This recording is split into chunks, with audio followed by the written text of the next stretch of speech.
lots of stains, discoloration, lots of negative activity.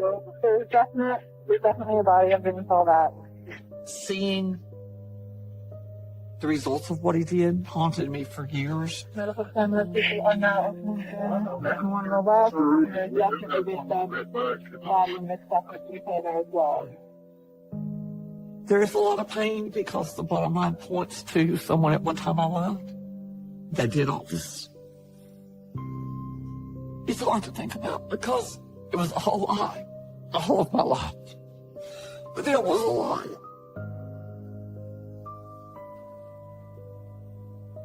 Howard and me were raised as cousins. Howard's mother was married to my uncle, Sam Thomas. So Sam kind of played a dual relationship in her life. He was my biological uncle, but he was also Howard's stepdad.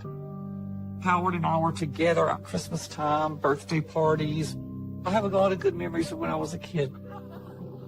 We lived in the country, so we could go outside and play, or we would sneak around through my grandparents' house. Nothing would have pointed to him being destructive or vindictive or manipulative. It's just, we were kids.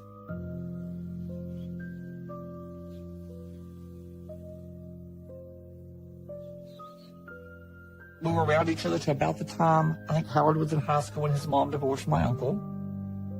I did not run into him again until around 1988. And we kind of struck up a friendship again. I can't believe it's taken us this long to see each other again. I guess what attracted me to Howard was just his personality. He could make me laugh. He was a good-looking guy.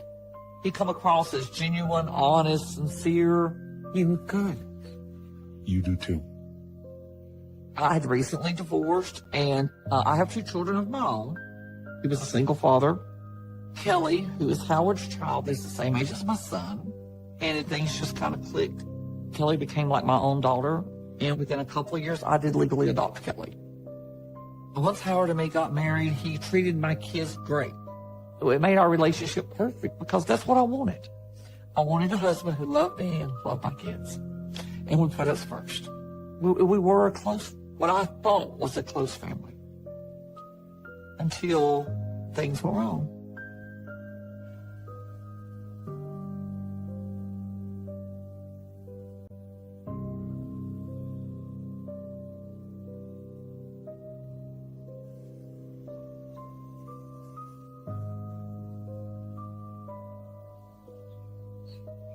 Howard's first wife was named Deborah Weiniger. I was told they were, quote, true love, but I never met Debbie. Debbie had already disappeared. I was visiting with his aunt, and she was the one telling me Debbie's disappearance was still a mystery. She was there one day and gone the next. When Debbie left Howard, he took it so hard. According to Howard, everything was great, and supposedly she vanishes from her house one day. He didn't tell me much. He just said that she left him and the kids one day. He never saw it coming. No, nothing. All of her personal belongings was supposedly gone. There was no hospital records, no police records, no nothing to even trace her anywhere. No use of credit cards, no use of her driver's license being seen, nothing. I never understood how someone could just walk out on their whole family. From Howard's explanation, Debbie just walked off. We trusted what Howard said. From Debbie's family, they suspected that Howard had done something. They feel that he killed her and disposed of her body. Well, they'll never find it. When I asked him what happened to her, he said, I come home one day, she was gone. He said, I have no reason to lie to you. He said, she was having some issues, and apparently she just wanted to take a break for a while. And that was his only answer, was that she just decided to take a break. And she just took off to get away from everybody. And, by then, I was in love with him, so he wouldn't lie to me. To this day, her family still believes she was murdered. And I'm sure he killed her. Why he killed her, I don't know.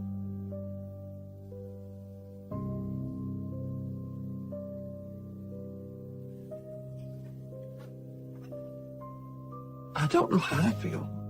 She's very pretty. She looks like a typical probably still in her teens. She looks happy and like she's got a whole life ahead of her. Everybody told me Debbie was a very devoted wife, a very devoted mother. She put her kids first. No one has ever found enough to prosecute Howard for her too. And knowing that he could have done away with someone so beautiful, yeah, it could have happened to me as easy. And probably, if they hadn't arrested Howard, I would have been next.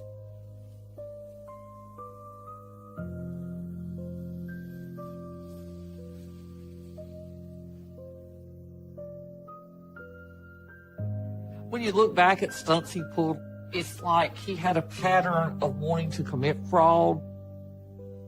Howard came by to visit me at work one day around my lunchtime and asked me to come outside, where he showed me that my van had been wrecked.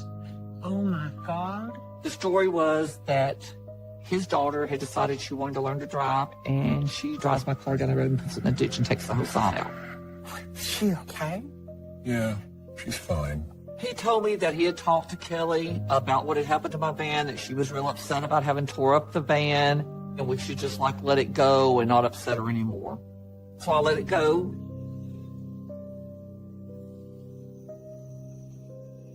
But I go back and I think, my car, it was more dented, like someone had actually hit it with an object. He took the initiative to call the insurance company to set up the adjustment and to have it all took care of. Hi, honey. We have not received that check for the van. This is just ridiculous. They gave a check. He wanted me to hold the check for a while and not do anything. We already got that check. I think he thought I would just sign the check over to him and he would take the money and do whatever he wanted. What'd you do with it? I insisted that we had to have a second vehicle because of my schedule, so I took my check and I went and bought me another car.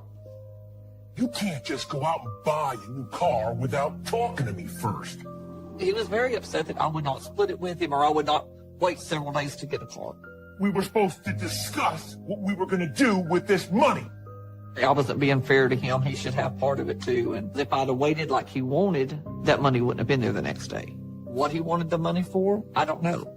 Howard, you are overreacting. At the time it was happening, it didn't dawn on me, but the patterns were there. It's just something, because I thought I was still in love with him, I didn't want to see.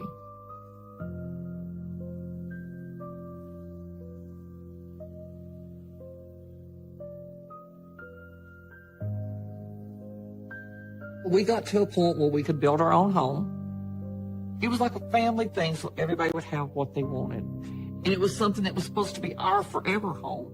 You know what I was thinking? But we could be sitting and watching a movie, and he would say, we could burn this house and pay off what little bit we owe on it and still have money to build another house and owe nothing. What are you talking about? Just think about all the money we'd get from the insurance. That's insane. I would just look at him like, you're talking crazy. This is our home. Wasn't burning my house down for any amount of money. This is our house. Our kids helped build this house. It became strange when Howard kept mentioning it, because that wasn't him. To me, he was the person who would provide for us, take care of us, would protect us. It kind of made me start questioning of how far he would go to gain insurance money. But still, I'm in love with this guy, and it doesn't click. I just let it go, because I never thought he could be serious enough to take something away from all of us.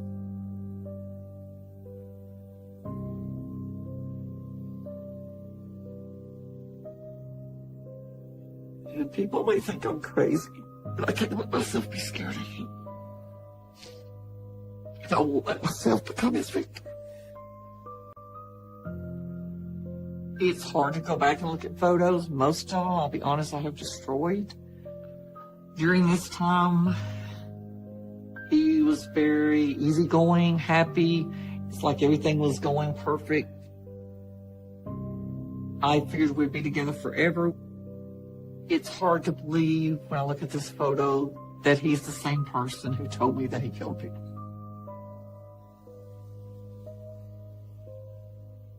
The man in the photo is the one I fell in love with.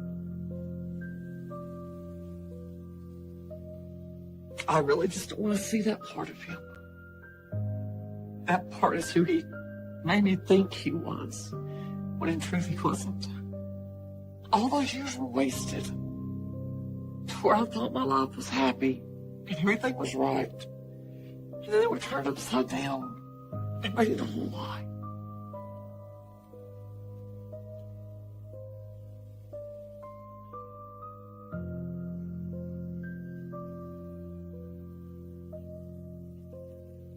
When Howard was driving a truck, I managed the business from behind the scenes. We trucked from one border to the other border, from north to south and east and west. He would be gone like Monday through Friday. He could be gone weeks at a time, especially if he'd done like a California and New York run. Normally I would book our runs, but Howard started having a change in the way he wanted to do stuff. Hey there. Hi, honey. He all of a sudden took over getting his own loads. He portrayed it as a whole lot easier, less time-consuming manner than what we were doing. How was your trip? Everything go okay? Everything went great. I even picked up a little something for the kids. But I couldn't track him. I could only go by where he told me he was, and then when I got the paperwork, where he said he was did not match up. St. Louis. I thought you went from Texas to Florida this week. When he was telling me that he was places and he wasn't, the feeling was kind of strange. It's like, okay, something about you and your story's not right. You're hiding something. But he always had a reason. Finished up the job a day early. I figured I'd take a ride to St. Louis. No matter what I asked or how I asked it, he had his smooth answer where it all made logical sense. Maybe his trucking was part of a double life. He had his family here and he had a different life than what he had with us when he was with his truck.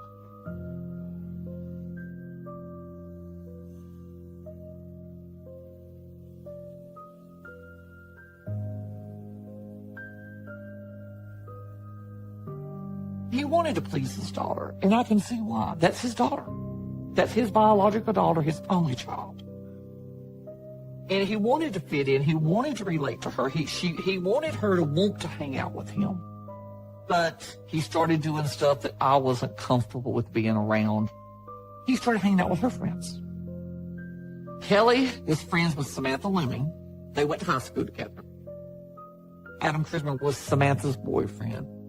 Howard was constantly taking Kelly and Adam and Samantha to the store. If they wanted to go out drinking, he went and got the beer. He just got more involved with wanting, at 40-something years old, of wanting to be a teenager again. And that's what he did.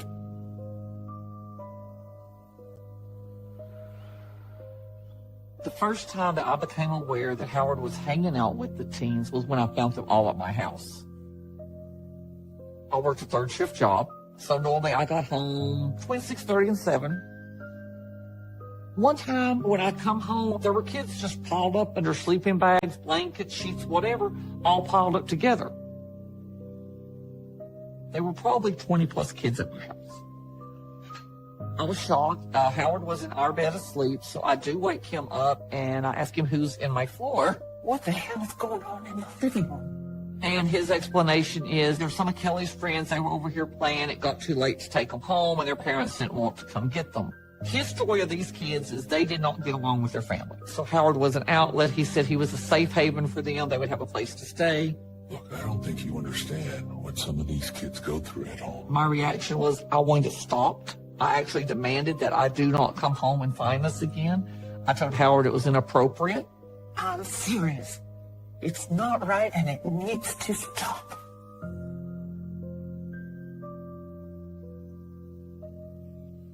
But several times I would come home at night and you would see like snack papers laying around or my garbage can would be running over from so much in it. So I know that the kids were still coming. That's not kosher. There's more going on because 15-year-old kids, they don't hang out with a 40-year-old man. I don't care if they are friends with your kids.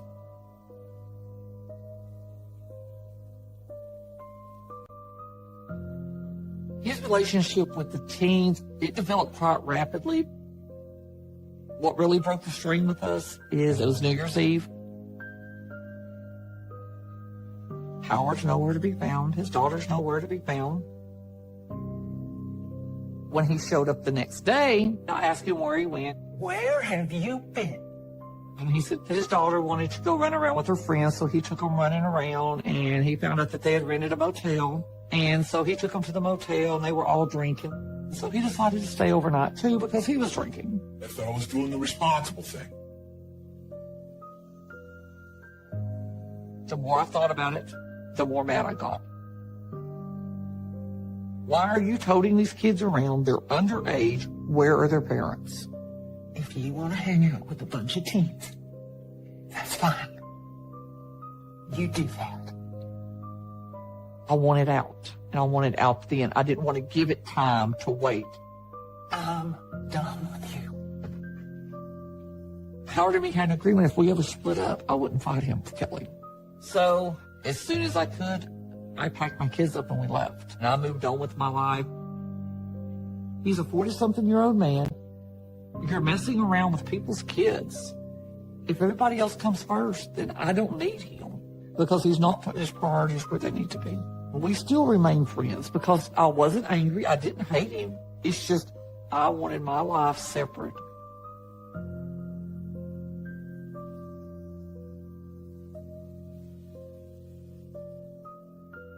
Right, the door engine and reddish brown stain. I was thankful that I got out of my marriage when I did. We could have been next on his list. There's definitely a body I've been told that.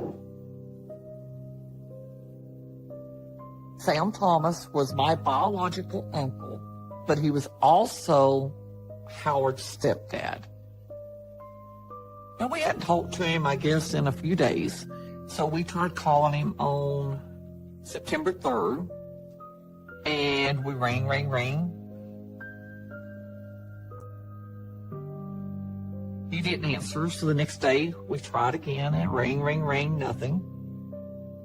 The next day we're still calling early in the morning, still no answer. Nothing. Now, him not answering my phone calls didn't bother me too much until it went on for days. Something wasn't kosher.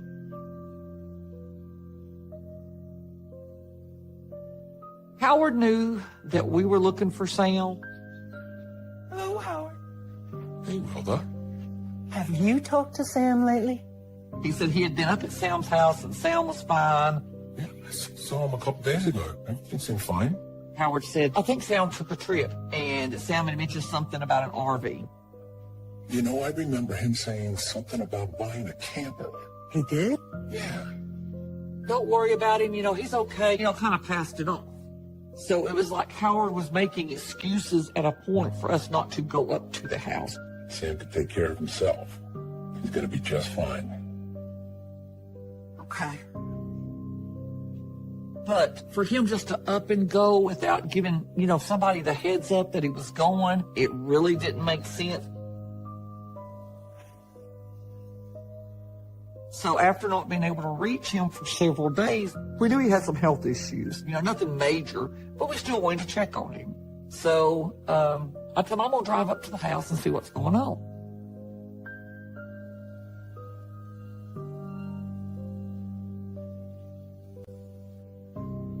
Everything in the house looks good, no struggle, no nothing.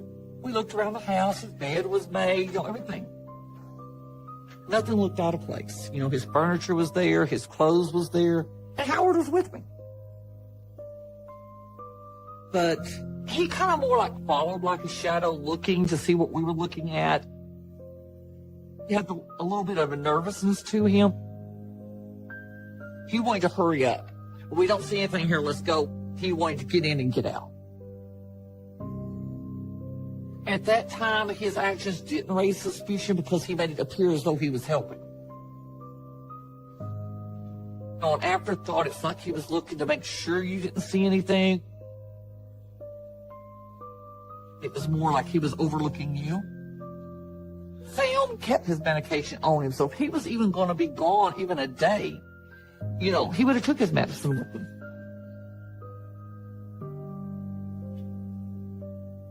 But I searched the bathroom.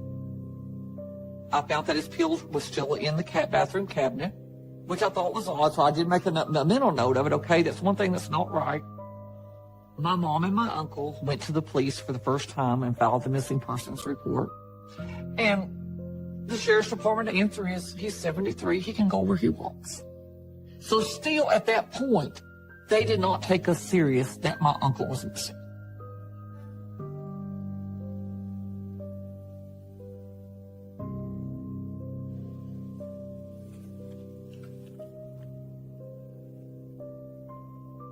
We made our own wanted posters with one of the few pictures we had of Sam, because Sam wasn't much for having his picture made.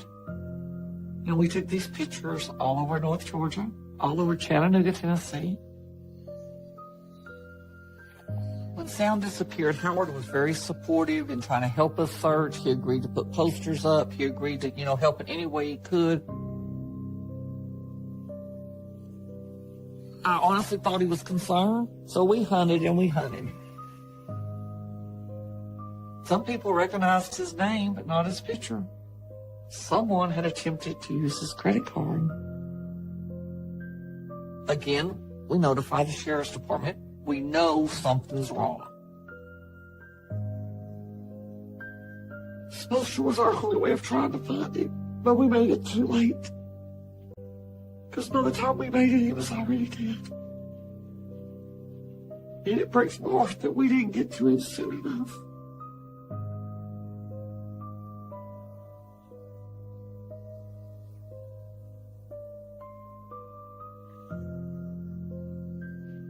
We were able to get on the statements. We showed the credit cards being used at certain places and asked them to pull the video.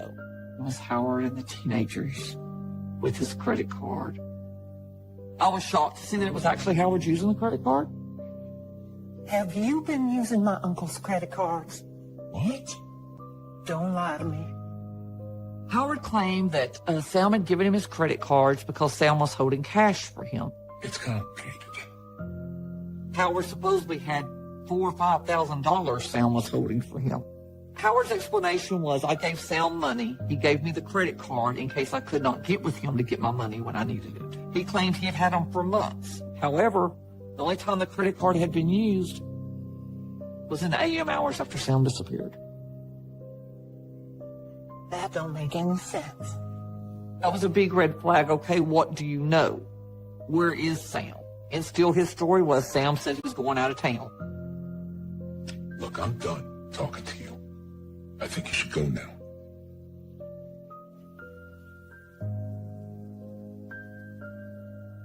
Very suspicious.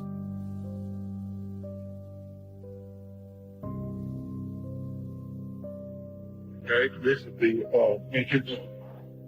Locker number 47. Approaching the locker. This is the raw video. Nothing has been removed. They called me and told me that Howard had been arrested and that I needed to come up there. They informed me that I need to go see the Johnson City Police Department before I do anything else. There's the bag at the door entrance and reddish brown stain. So I drive to Johnson City. I have no idea why he's been arrested. We have a hospital glove here behind the car next to the back wall. One of them goes, oh, we found the bodies. I said, oh, wait a minute. You found my uncle's body? The guy goes, no, we found some bodies. We don't know if his body's there. They were in a storage building that belonged to Howard's mother, Betty. Open number 1, shoe print on heart corner. Number 2, tool under tarp, hammer, hatchet, and scissors. Hearing that they had found bodies in a storage building that I know that Betty had, it made me sick. Now looking at the black, lots of stains, discoloration, lots of magnet activity. There's definitely a body underneath all that. They said when they opened the door that the smell about knocked them down, and they opened the containers enough to know that there were body parts in them. That is very odd. They could see that there was blood and body parts of at least 2 people in there. At that point in time, I found out that Samantha and Adam both were missing. I became aware that Howard was hanging out with the teens. There were 2 marks on your head that Immediately suspicious for chainsaw.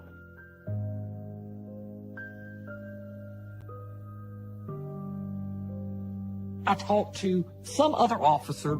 He said, we need you to do us a favor. Do you mind wearing a wire and going to Betty Willis's house? That's Howard's mother. Howard isn't talking, and we need more information. I wanted to go back in the jail and talk to Howard, and I told them I would wear their wire if they would let me get back in the jail and talk to him. We just need any information you can get. And they had a DEA agent come in and put a wire on me, and he says, 5:55, get them to turn the TV on. We've arranged for a local news station to play a broadcast about the murder. They said, if we hear anything, out of the ordinary, we're coming in the door. We've got people stationed all around you over there.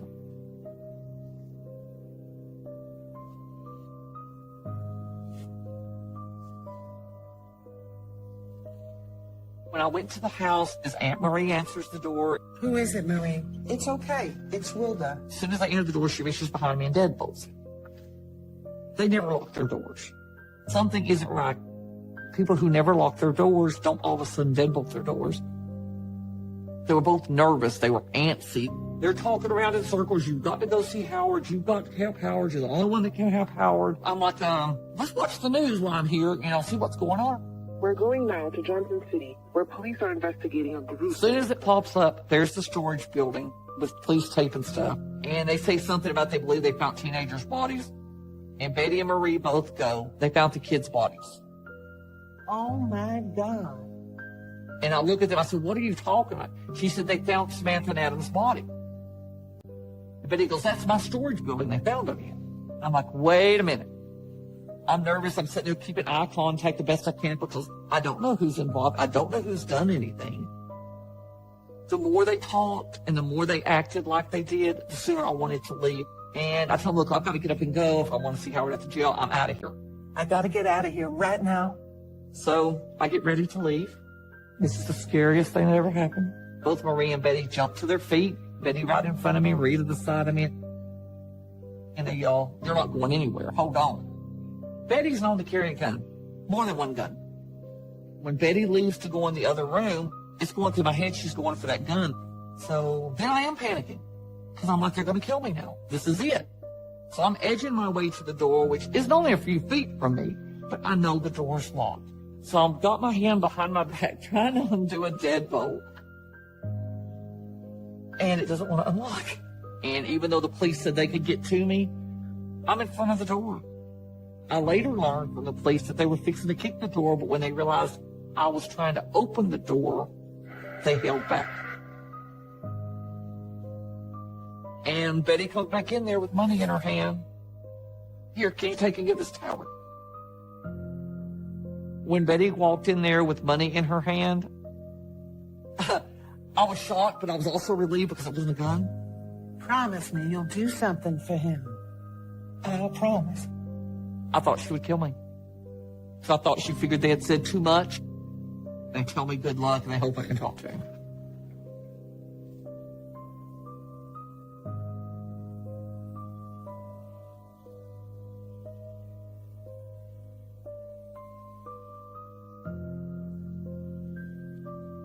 I knew he had my answers. And I felt that I could get the answers from him because I knew he was desperate. And his first words are, you're too late. Too late for what, Howard? He's not angry. He's not raising his voice. They found the bodies. Whose bodies? And he's going, it was on the news. I'm like, what was on the news? He said they found Adam and Samantha's bodies. I start getting him to tell me what happened. He tells me he blew Adam's effing brains out. Did you kill him? Did you kill him? I haven't tested it. I blew the brains out. Pull the trigger right down there. I don't know what got so upset. When Howard first told me he did all this, it made me sick. I wanted to get out of there, but yet I still wanted my answers about Sam because I knew if he's done this, there's more to it. So it's like, I've got to make myself sit here. I've got to hear the whole story, no matter how bad I hate sitting here. Howard admitted that he killed the kids because they killed Sam. That's his original story.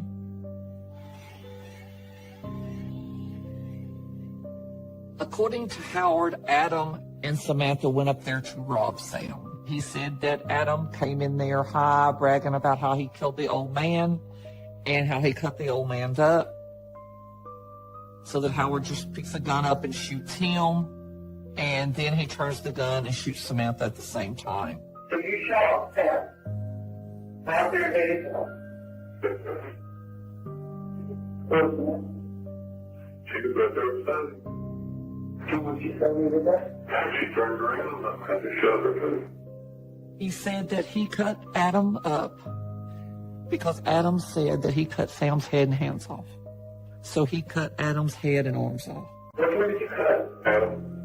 What did you cut? His head and hands. Both hands? Yeah. There was no emotion in his face. It was just like an everyday conversation. It's just like he was telling me that he went to a ball game. What did you do with the rest of that? Short shit, too. Get the two right there. There's one right there with fire. Yeah. I did ask Howard if he killed Sam. He said no. He said the kids killed Sam. But the way he said it and the words he used made me know that he did it. It was his demeanor, his wording, everything made me know that he had not only killed the kids, he had killed my uncle, and he killed Debbie. I leave. The lead detective walks up to me and says, I want to thank you for doing my job for me. I said, if you'll just give me a gun, I'll take care of the rest of it. And that's the only response I had. Could I have killed Howard? No. But that's the only response I could have. I blew the brains out. Pulled the trigger right there and there. I don't know what I got so upset. It's like he just told it to me. And it all comes back right back where I was at. It's still unreal. He did it, and I can't change it. One of the questions I'm constantly asked, and it's not surprising, is why Howard chose me to tell me. I honestly think he thought I would help him. No matter how many times I hear the tape, the words that stick out is he blew the brains out. He told me lots of stuff that night, but those are the words that I'll remember the rest of my life.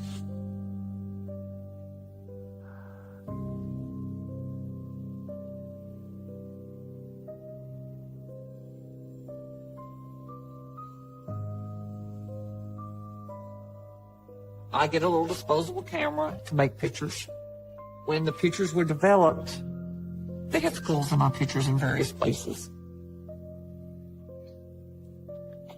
This is Sam. This is what drove me in 2002 to wear a wire, to seek evidence on a man that I thought I'd loved and trusted all my life. He loved his family. He would have done anything for any of us. He loved his grandkids. They were everything to him. But he didn't get to see them grow up. And that's something nobody can replace. Pictures don't replace what they lost. But this picture hangs in all of our homes, somewhere in them, so that we don't forget. And he's always smiling at us. So it's a very happy picture. We love you, Sam. You're not forgotten at all. Sorry.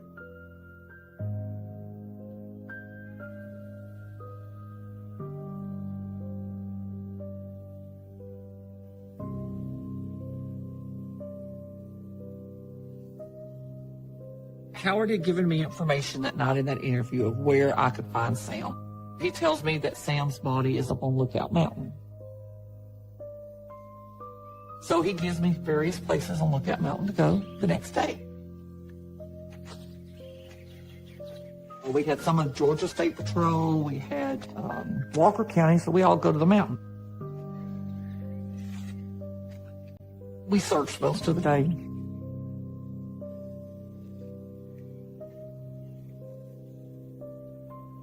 And they found him.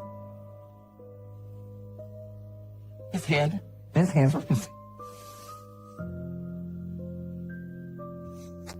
He was left there for the animals to eat. Because you could tell what the animals had been eating on him. But we knew it was him. But still, we were missing part of him. And I had to have all of it. My feeling is I had to have Sam all together. I couldn't bury him without all of him. You can't bury somebody twice. So we couldn't put it to rest until we had it all.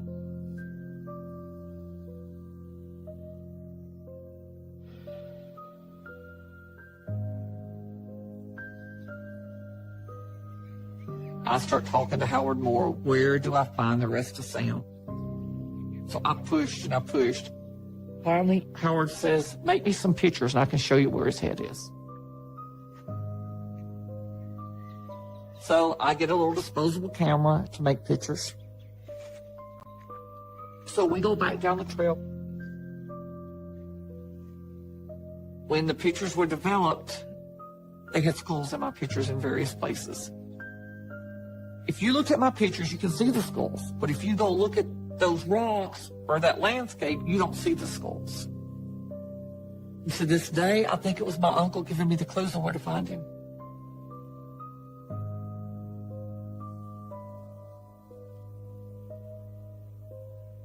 You can see the skull here. You can see what resembles a face in the pattern of the rock. You got the two eyes and the nose. See it also in the face of the big rock. If you stood there beside me that day, you would see a rock. I saw a rock. But in my pictures when they were developed, these rocks had images of skulls in them.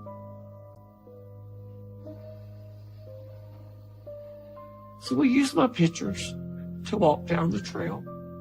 And the skulls guided us to where his head was. One of my pictures, it showed a skull overlooking the path. And over here on, near this big rock, was Sam's head in a hole that was covered by another rock. I think these skulls appeared in my picture so that we could find his head that still wasn't at peace. And he needed his body together to be at peace. Even though I never believed in ghosts, Sam wanted us to find him. My pictures helped us find him.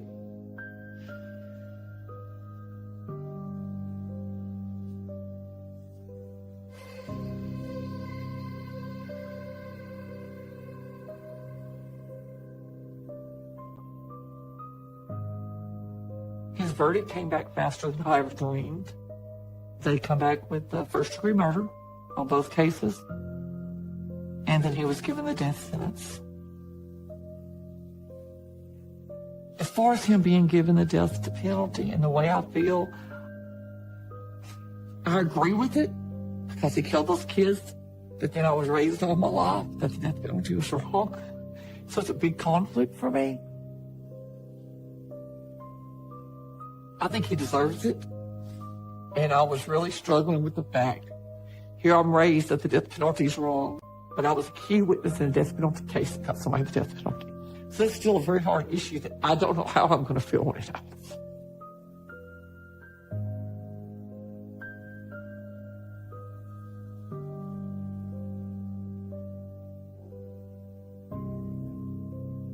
Over the years, people have asked me if there's other crimes being committed. Do I think so? Yes.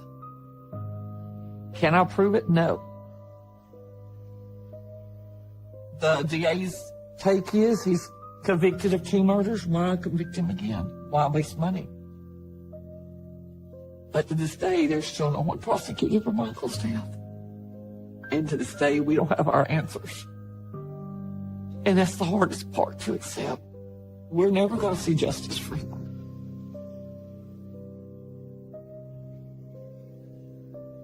The hardest thing is not knowing.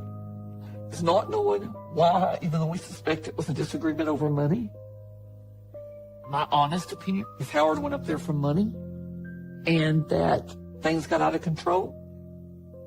I think he killed the kids because he was afraid at 15 and 16 years old. That's a secret he couldn't keep. But still, we don't have all the answers. And I don't think we'll ever get them. Unless Howard gets a guilty conscience and tells us the truth. I hope that I get the nerve before he is put to death to go ask him one more time. I don't know if being that close to losing his life, he will tell me the truth. But for me, I've got to try.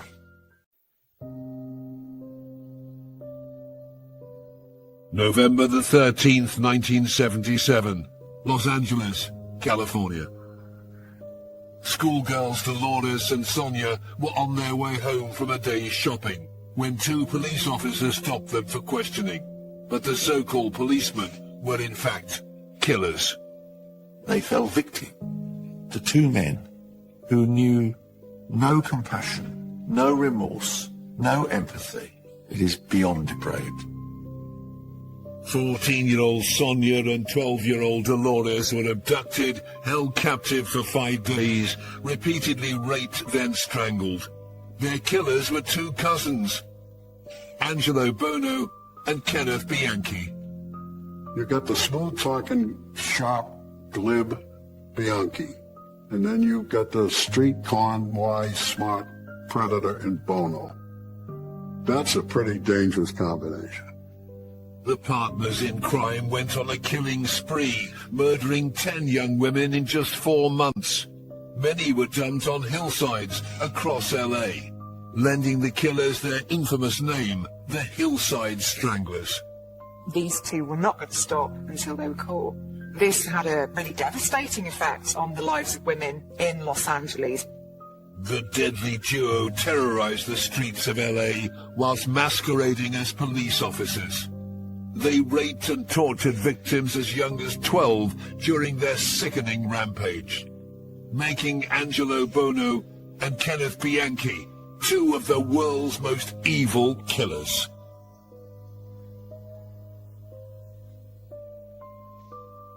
December 14th, 1977, Los Angeles, California. On a deserted hillside overlooking the city, 17-year-old Kimberly Martin was found dead by two paperboys doing their morning rounds. Her killers had posed her body in a provocative manner. They dropped her naked body on the hills in Alessandro Drive, pointing at the city hall. I think that was a deliberate placement to kind of piss everybody off, you know. Now, the media kind of went crazy about this. That's where the name Hillside Strangler came from. Kimberly was the 9th victim of the killers in barely 2 months. It became one of the biggest news stories of the year, spreading panic throughout the city. It created a whole lot of fear, particularly amongst women who were actually afraid to go out at night. And there was some indication from some of the investigation that whoever was perpetrating these crimes may have been impersonating a police officer. Women were concerned that if they were approached by police officers, should they stop or should they just keep moving? It was really a terrorizing period of time. In response, firearms sales went through the roof, and the women of L.A. made preparations to defend themselves. Women were taking physical defense lessons, buying guns, getting stuff to prevent themselves on the street to keep from being assaulted. They're reading about it every day. It's on television every day. That's a lot of panic out there in the street, and you could sense it in the street. You really could. I think that gave Bianchi and Bono pleasure. I think they took an absolute delight in the fact that they had taken a whole community by the throat, literally, and strangled the life out of it. The story of these two killers begins in Rochester, New York. Angelo Bono was the eldest of the adoptive cousins and was born on October 5th, 1934. He and his sister were born into an Italian-American family. At the age of 5, his parents divorced, and in 1939, his mother took her 2 children west to Glendale in Los Angeles. You could say that Bono was a troubled child. He had a very strange relationship with his mother, whom he constantly accused of being a whore. Now, he doesn't speak very highly of his mother at all. His mother would go and visit men and he would have to wait outside. So here's an individual who's got very fixed ideas about who women are and how they should behave and what's acceptable for women and what isn't. And I think that feeds into the rationale behind the future offending. At the age of 16, Bono dropped out of high school and turned to crime. As a teenager, Bono was somebody who regularly broke the rules. He would steal things, he would joyride in cars, he would hang around with gangs. This is somebody who just did not think the rules applied to him. And when you look at who his role models are, they were criminals. So he's starting off on a very dangerous path. Whilst Bono was serving time in youth custody for stealing cars in 1951, his adoptive cousin, Kenneth Alessio Bianchi, was born on the 22nd of May. He too had a troubled start in life. Kenneth Bianchi, born, funny enough, also in Rochester, New York, just like Bono. But Bianchi's mother was a sex worker, and he was very swiftly put up for adoption as a 3-month-old infant. And he was adopted by Bono's mother's sister. He's adopted by Frances and Nicholas. Now, Frances absolutely doted on him, but she took this to an absolute extreme, and she had this paranoia that there was something wrong with Kenneth, and she took him to see the doctor on multiple occasions when there turned out to be absolutely nothing wrong with him. And I think this kind of smothering can be just as damaging as neglect. There was something quite toxic going on here. Soon the young Bianchi started showing worrying signs of behaviour. He was described by his adopted mother as a compulsive liar from a very, very early age. He was difficult to control. And then his father dies when he's a teenager. So the male role model is removed, and he is, to some extent, left swinging in the breeze. Despite being just 14, Bianchi's mother had big plans for the son she'd sheltered. At the funeral, she made Bianchi wear his father's shoes. They were far too big and he walked clumsily. But they were a symbol of who he had become, the man of the house. They were an Italian Catholic family with some very rigid ideas about family and about the role of men and the role of women. So we're seeing some quite strong values coming through in his childhood, and they're values that he draws on in an incredibly dysfunctional way. His mother recognized that he had a lot of psychiatric issues and problems, and she wouldn't let him date girls. She watched over him very, very closely. Bianchi graduated high school and, aged 18, married his sweetheart Brenda. But his insecurities about her forging her own career as a nurse caused tension in the marriage. Bianchi saw women as something to be possessed. They could be his and his alone. The marriage to Brenda fell apart very quickly. He was only 18. He accused her of being unfaithful. It played to his sense that any woman he had to possess, he had to control completely. After just a few months, the couple divorced. Bianchi then planned a respectable career in the police. In 1970, he enrolled in college to study police science and psychology. He was absolutely obsessed with becoming a police officer. He applied to join the police several times and failed at doing that. This was a fixation for him throughout his life. I think failing was one of the factors in the background of who he became. He wants that legitimate control. He wants that legitimate power. And if he can't get it legitimately, he's going to get it by some other means. After failing to get his dream job as a police officer, Bianchi found work as a security guard. Meanwhile, in Los Angeles, his cousin Bono was a career car thief. By this point in 1970, the 36-year-old had been married and divorced twice and fathered 8 children by 3 different women. A lot of women said that he had a very sexual, strong feeling about him, but it was a scary, frightening kind of thing. It was kind of a predator kind of a thing. And he had been through a whole lot of women. He was very sexually active. And he was proud of that reputation. Buono's attitude to women and to the women he married was abusive. There can be no doubt about that. And each of them described his abusiveness, his drama, threatened with a gun, persistently kicked, brutalized. He was very aggressive sexually, even with young girls. There was something in Buono which saw women as objects. Man saw women as something of his right. Before long, the two maternal cousins who barely knew each other would discover they shared the same intense loathing of women. Bono and Bianchi would move in together and become partners in crime. Soon this dangerous team would be heading on a path towards murder. By 1975, 41-year-old Angelo Bono had served 3 short prison terms for stealing cars.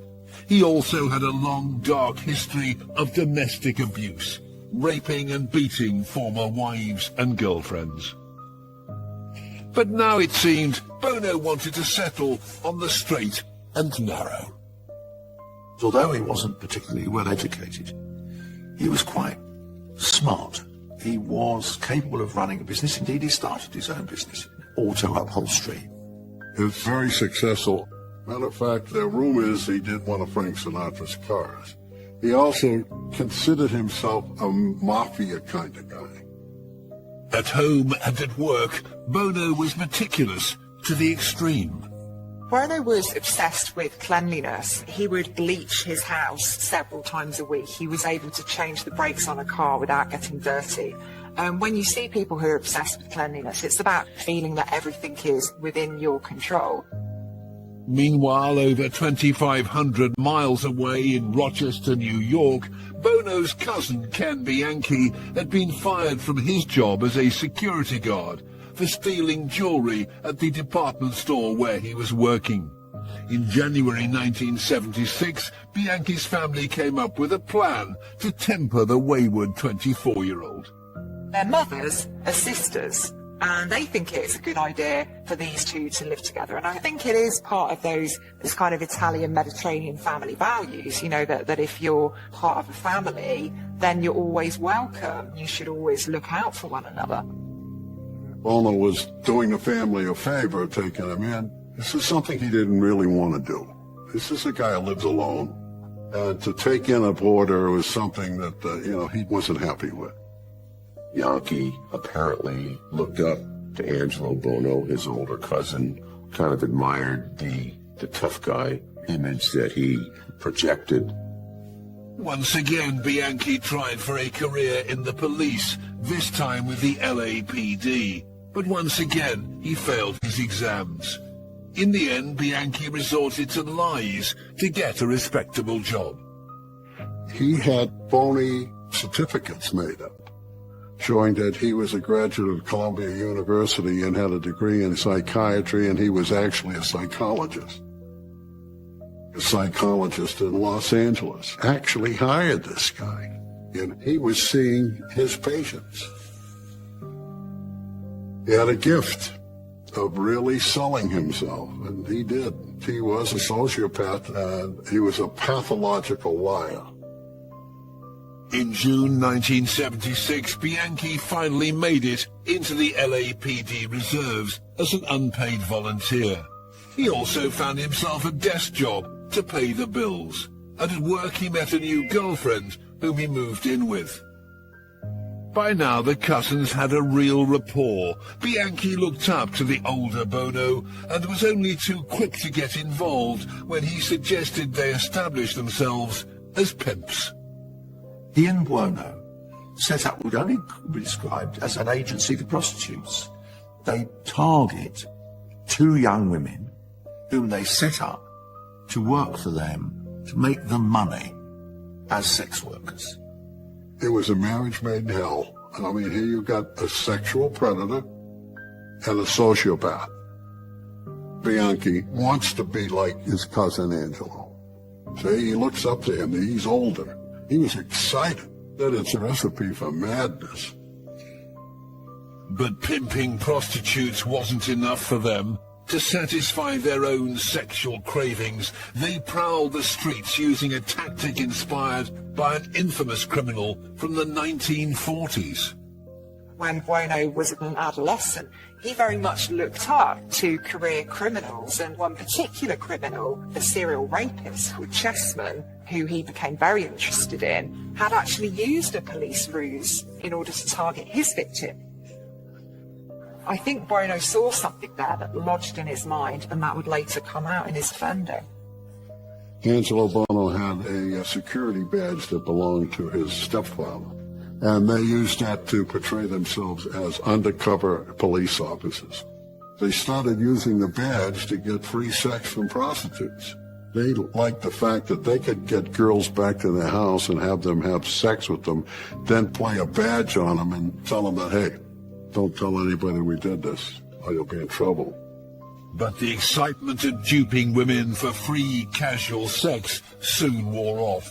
Bono and Bianchi wanted to up the stakes, to indulge a depraved desire. They both agreed, why don't we try choking somebody to death while we're having an orgasm? That would be something I'd like to do. That was Bono's thing. Of course, whatever Bono said, Bianchi went along with. It's what the psychologists call folie à deux. One adds depth to the other. One eggs the other one on. One's the sorcerer and the other one's the apprentice. And then suddenly they become partners in crime. At 11 p.m. on the 17th of October 1977, Bono and Bianchi were cruising down one of Hollywood's most famous streets, Sunset Boulevard. They had their fake police badges at the ready. Bianchi had a four-door sedan that could resemble a police car at night. It had no siren or lights, but it had the same color, dark blue and a white top. They used that car in all the stops and pullovers that they made. Here they spotted 19-year-old Yolanda Washington. She was a mum, she was struggling to make ends meet, she became involved in sex work, and they picked her up, claiming to be police officers. Got her in the car under the pretense of who they were, and Bianchi strangled her in the backseat. And that's where it started. They dumped Yolanda's body on Forest Lawn Drive, not far from Glendale. She was discovered early the next morning. She had a 3-year-old child, and she's treated as a piece of garbage.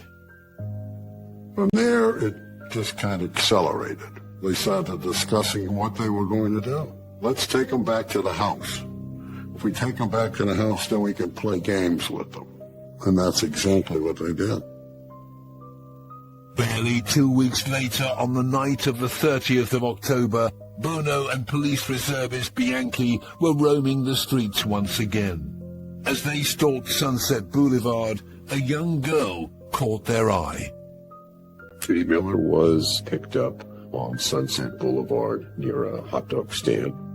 Judy was 15 years old, so a few years younger than Yolanda Washington, and she's been described as a runaway, but she's a child, she's incredibly vulnerable, and I think they recognise that, and they prey upon that vulnerability again. The killers lured Judy into their car under the pretense of hiring her for sex. Once inside, they pulled out their fake badges. She was trapped, and this time Bono and Bianchi had even more sinister plans. They took her to Bono's auto upholstery shop, where she was systematically raped. This change in offending is really significant for me, because when you're taking your victims to somewhere that's private, an environment over which you have control, this suggests that you want to escalate your offending, you want to spend more time with your victims, you want to harm them more. Using a ligature placed around her neck, they strangled 15-year-old Judy. Then the killer cousins dumped her naked body in bushes off a quiet residential street in the neighborhood of La Crescenta. When she was found the next day, detectives noted the lack of drag marks on her body. That gave us a kind of an indication that there might have been two guys, because if you have a dead body and you're lugging it around, you want to put it place here and place there. It's very difficult. And if you do that, you usually will have leave marks on the body if you're dragging the heels. But she was placed in an area, and that's where her body was found. There was a fiber on her eyelid that was visible, and obviously she was blindfolded, which left the fiber. But despite the police's hunch that there might be two killers working together, there was little else left at the crime scene in the way of clues to help them identify the murderers. Bono and Bianchi felt unstoppable, and on the 5th of November, they decided to target a different type of victim. Now you have a complete change of pace. It wasn't only directed at sex workers. Lisa Kasdan was a perfectly ordinary, upright girl. 21. She was a dancer.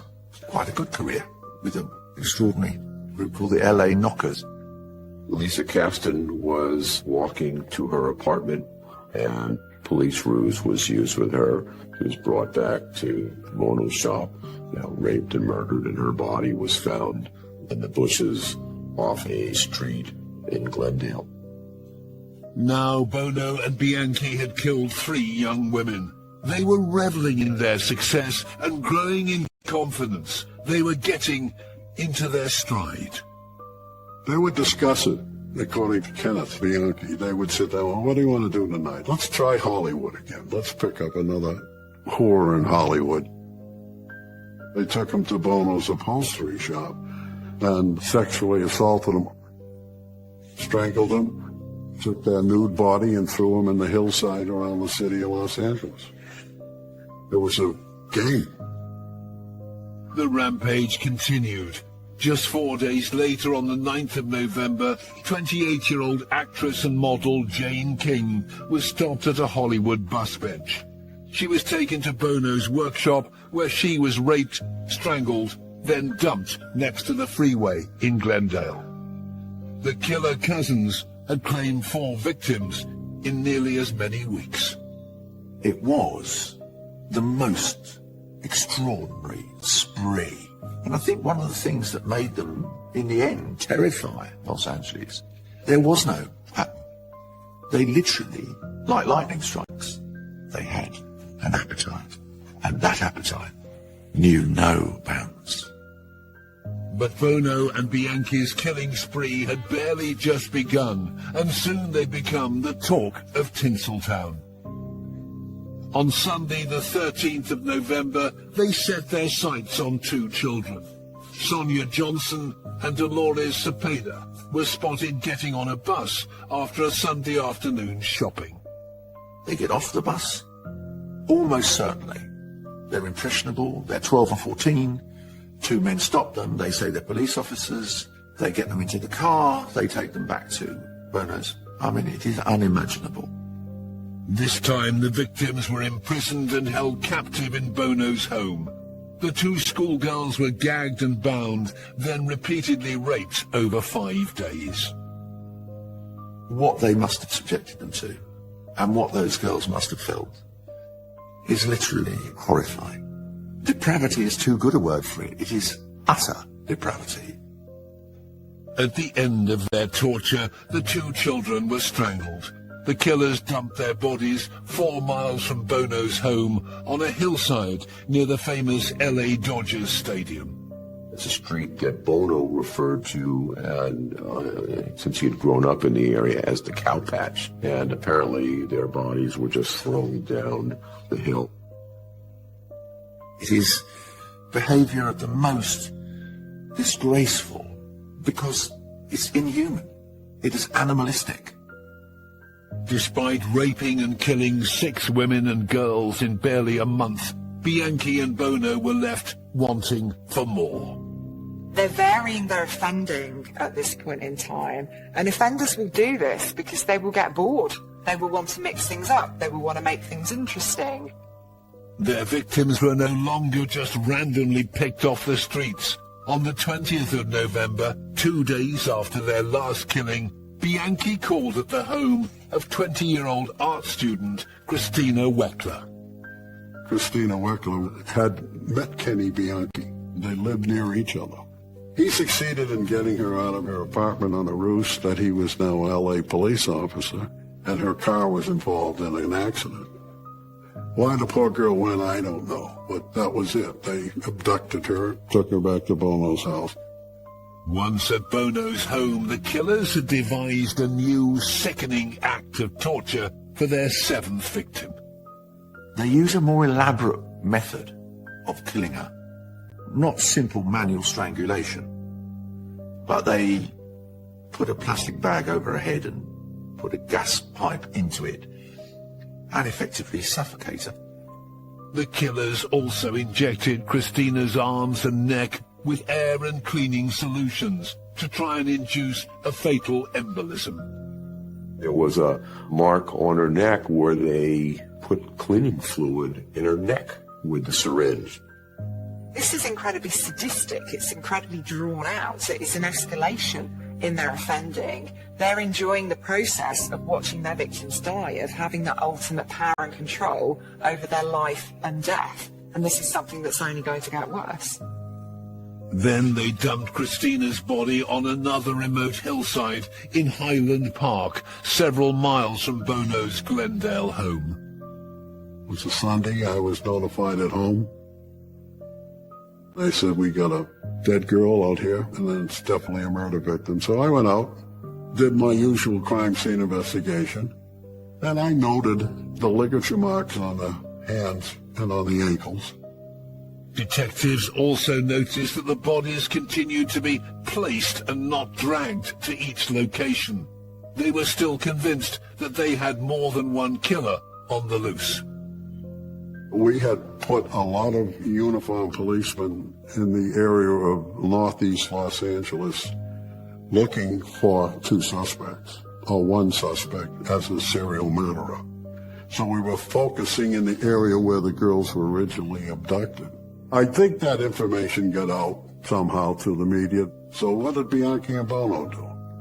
They drove all the way out to the valley to look for the next victim, 25 miles away. On the 28th of November, 8 days after their last killing, Bianchi and Bono were cruising the streets of the San Fernando Valley. They spotted 18-year-old business student Lauren Wagner driving home. They followed her, and she parked right across the street from where she lived. They stopped her, pretended they were police officers, and said they would have to take her in a car, and she resisted. She kind of vocally resisted. And they got her in a car and took her to Bono's house. Lauren was bound to a chair and gagged in Bono's home. This time the cousins thought they'd experiment with a different type of torture. They took wires, plugged them into the wall, pulled the wires apart, and taped the wire to the girl's hand, and then plugged it in to electrocute her. There were burn marks in her hands from the wires. Lauren's body was dumped once again on one of the city's hillsides. Her parents had noticed their daughter's absence and were concerned when they found her abandoned car with the keys left in the ignition.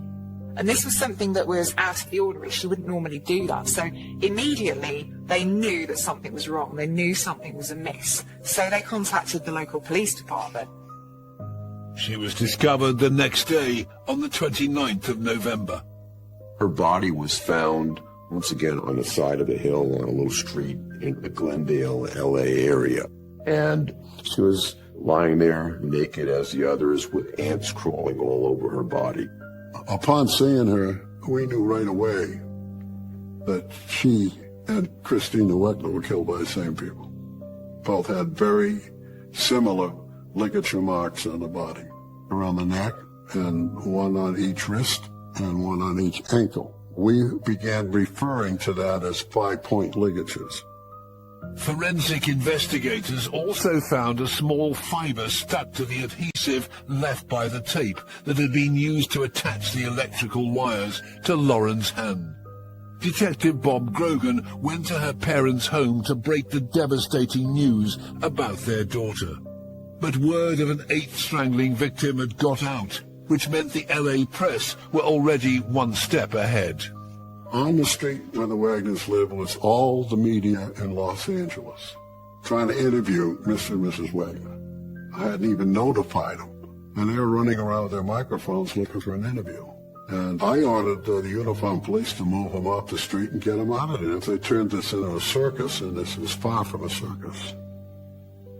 The press now had a name for the serial murderer, the Hillside Strangler. But a neighbor had some important information for police, which confirmed their earlier suspicions.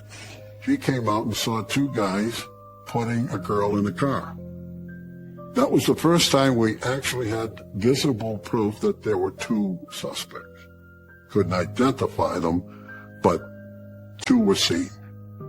With the killings making daily news in LA, the police were now under pressure to step up their investigation.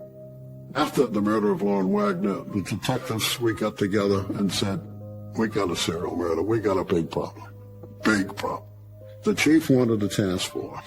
The media wanted a task force. So we got a task force. We got 100 policemen. But Bono and Bianchi were already planning their next killing, and another change of tactic. They enjoyed the feelings of power and control that killing gave them, but they didn't want to have to go to the effort of going out. They wanted to make it easier for themselves. And going out actually was quite a risky thing at this time, because this was a ruse that they'd used several times. So it was a combination of awareness of risk and laziness on their part. Yankee has found a flat, another apartment in the block he lives in, which is vacant. On December the 13th, Bianchi called an escort service posing as a client. 17-year-old Kimberly Martin was sent to the empty apartment.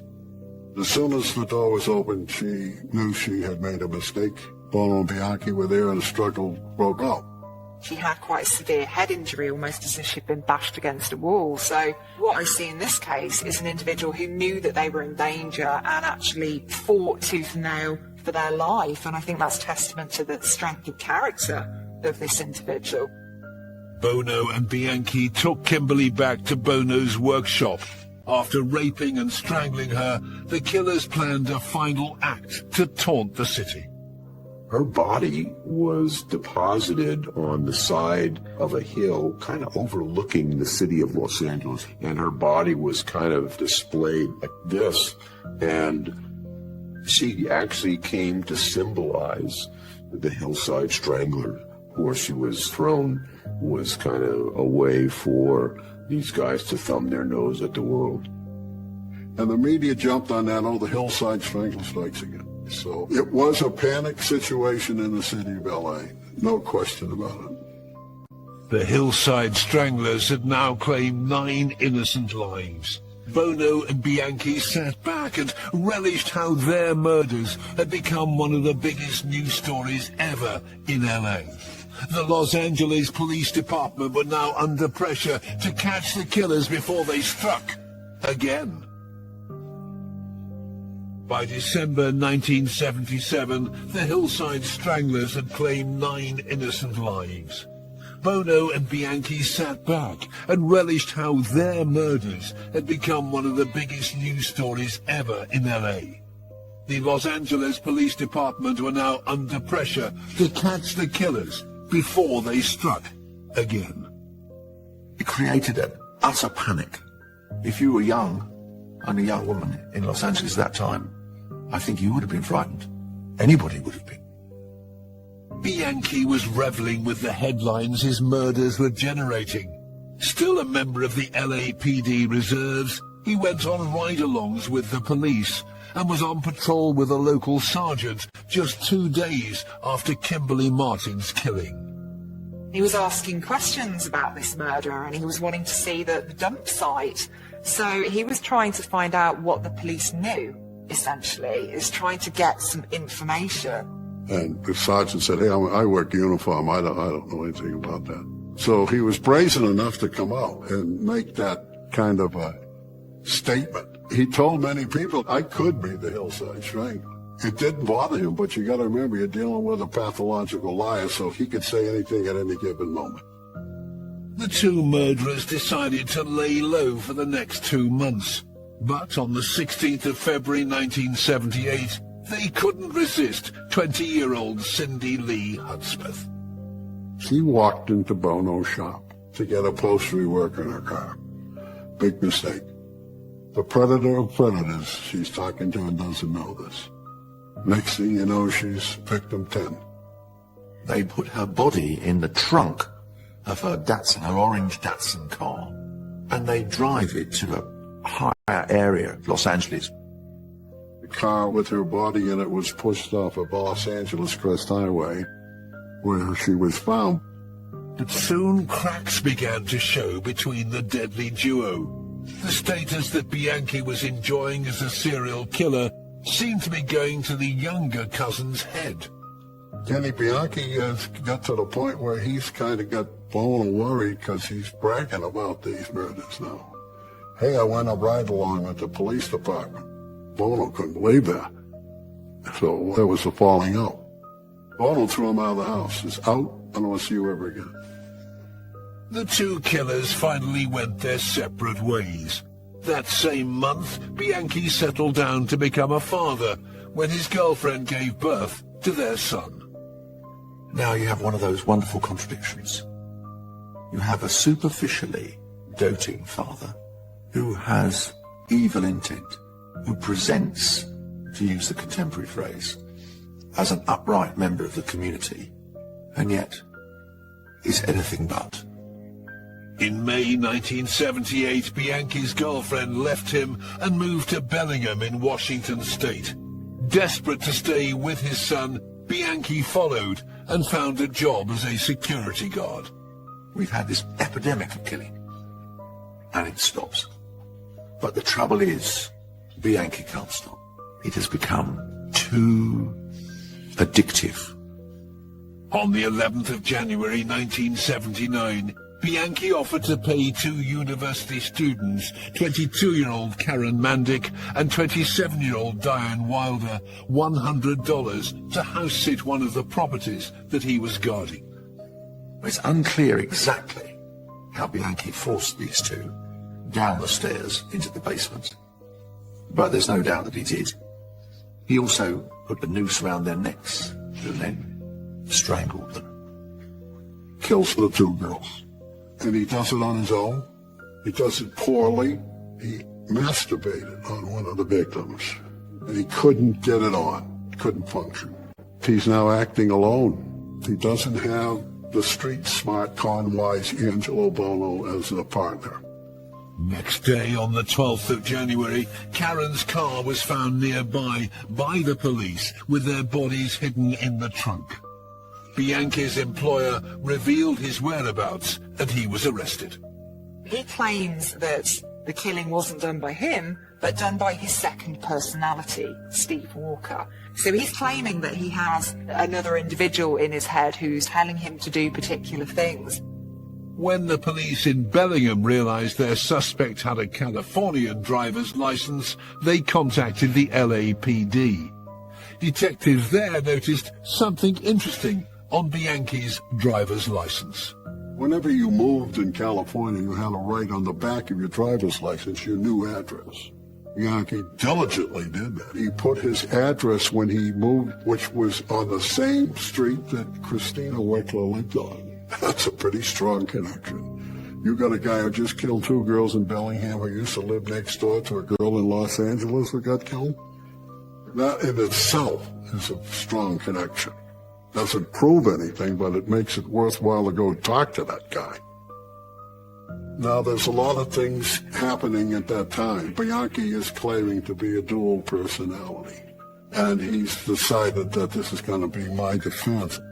So one of America's leading criminal psychiatrists was sent to test Bianchi's alter ego, Steve, who allegedly appeared when he was under hypnosis. Dr. Martin Orm examined Kenneth Bianchi and had some techniques and tricks that he used and came to us and said, this guy's a complete fraud. Now Bianchi's lies had been exposed, he turned on his partner in crime. He says there's another person with him on the murders, and it's his cousin Angelo. And it's the first we heard of Angelo. This is incredibly revealing because there's no sense of loyalty whatsoever here. He's got what he wanted out of Buono, so he just casts him aside and places the blame squarely on him. In order to get him to give us enough information so we can go down and arrest Mr. Bono, we have to make a deal. The deal is that he won't get the death penalty in the state of Washington, and that he would testify truthfully in Los Angeles in a trial, if and when we have a trial. With Bono now in the frame, forensic teams searched his home and workshop. Astonishingly, they could not find a single fingerprint because of his obsessive cleanliness. However, they did find some evidence. They discovered the white polyester fibre on Judy Miller's eyelid matched upholstery material in Bono's workshop. They also found forensic evidence which placed another victim at his home. In the chair in the living room where we've learned from Bianchi where the victims were originally placed, a fiber was found down inside the chair, and that fiber was connected to a fiber that was found in Lauren Wagner's fingers. That's pretty positive evidence that this girl was in Bono's house. And that fiber evidence was extremely important evidence in this case. As Bianchi had already pleaded guilty to 7 counts of murder as part of his deal, he did not face trial. His cousin, Angelo Bono, appeared in court on November the 16th, 1981. At the time, it was the longest trial in U.S. criminal history, with Michael Nash, the Deputy Attorney General, prosecuting. The jury selection alone took almost 4 months. And then on top of that, Kenneth Bianchi was on the witness stand for about 6 months. The problem was that he changed his mind about everything. He did everything possible to sabotage that case against Angelo Bono. But the ploy failed. After a mammoth trial lasting more than 2 years, in November 1983, Angelo Bono was found guilty on 9 counts of murder. He was acquitted on the 10th count, that of Yolanda Washington, as it was accepted that he had been driving the car whilst Bianchi strangled her in the back. Both cousins were later sentenced to life in prison. Someone said, "So how come you're not celebrating?" And I said, "You have all these dead girls. They had family and friends who are forever scarred by all this. This is tragedy." But the brutal killers could no longer haunt the streets of LA. In September 2002, Bono dies at the age of 67 in jail. And Bianchi remains in jail in Washington State. They're not the first serial killers, and they're not the last. But they were 2 of the worst human beings who ever walked the face of the earth. They are among the most horrifying killers you could encounter, because the rape, torture, and in the end, killing of utterly innocent young women for nothing but their own pleasure and their own gratification is unimaginably evil. The 2 cousins reigned terror over the city of Los Angeles. They strangled and raped 10 females in just 4 months, including 4 girls. They electrocuted and gassed some of their victims and relished watching their slow, painful deaths. That makes Angelo Bono and Kenneth Bianchi 2 of the world's most evil killers. I've always wanted to tell my side. And it feels good to be able to tell my story after holding it in for so long. The people that say that I lied, they're right. I did lie on stand for Todd. But for everyone that says that I am a liar, I just say that, you don't know me. A lot of people think Todd's innocent when he's not. I know how Todd was, and I don't really care what people say. As long as I know the truth, I could care less.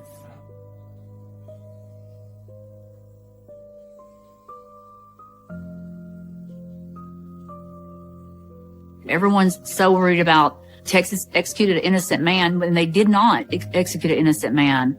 I know Todd is guilty. You don't know the whole story. You don't know my life with Todd, but I hope after watching this you do.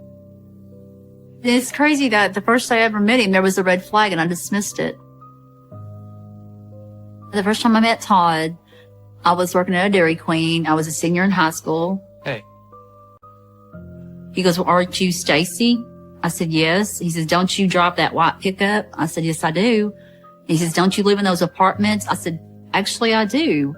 At the time, never thought about how did this man know all this stuff about me already, and I had never seen him a day in my life. But it's like I had already been being followed and watched.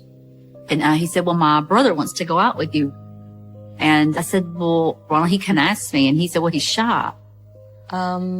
Yeah, sure. We can hang out. When I met them that evening, Todd was the one that started talking to me. And actually the whole evening, he talked to me the whole evening. His brother actually never talked to me. So it was Todd that I ended up dating. He seemed like a really good person. He was so nice to me, and he showed me so much attention. Years later, I had asked his brother about, hey, you know, Todd told me that he come in and asked me to go out with you, actually. And he had told me that, no, Stacy, that's not true. I didn't know you. After everything that's happened, I see so many red flags that I just dismissed. So many.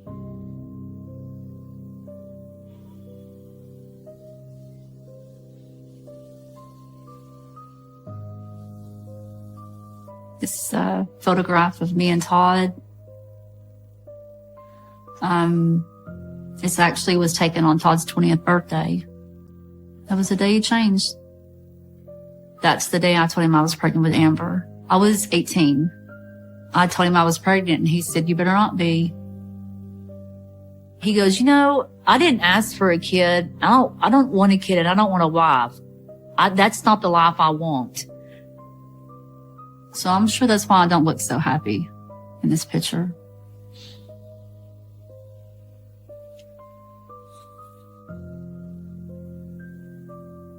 Todd never pushed me, shoved me, slapped me, anything until after I told him I was pregnant for the first time.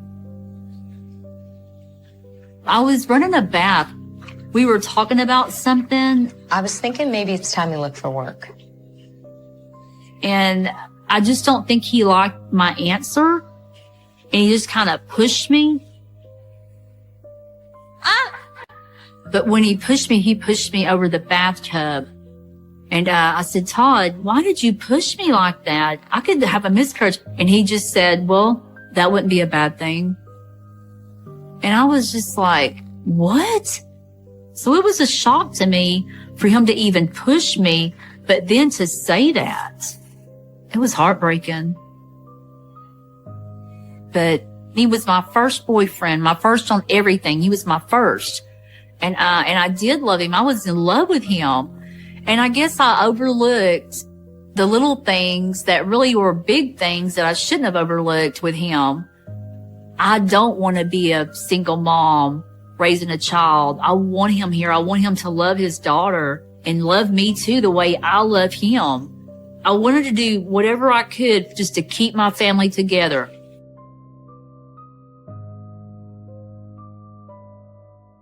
I realized I was pregnant again. Amber was 8 months old, and I went to the doctor, did a sonogram, and I was pregnant with twins. Hey. Hey. I went home, and Todd came through the door, and I said, hey, I'm pregnant with twins. Are you kidding me? Again? I didn't even want the first one. And he starts arguing with me. He starts pushing me. He gets on top of me and he's hitting me. I've never had no man beat me. No one ever beat me like he was doing. Well, I reached over to grab that phone to call 911. He took the phone out of my hand. He starts beating me with the phone. I mean, he beat me with the phone so badly, he broke the phone. And then he stops and he reaches for Amber and he says, give me that kid. I'm taking her. She's mine. I didn't know what he was going to do. I kind of throw myself up against her. I said, over my dead body. And he said, well, that can be arranged. Careful what you wish for. He just looked like so mad, like he could have killed me. He looked so evil. I chose not to call the cops because I was still young.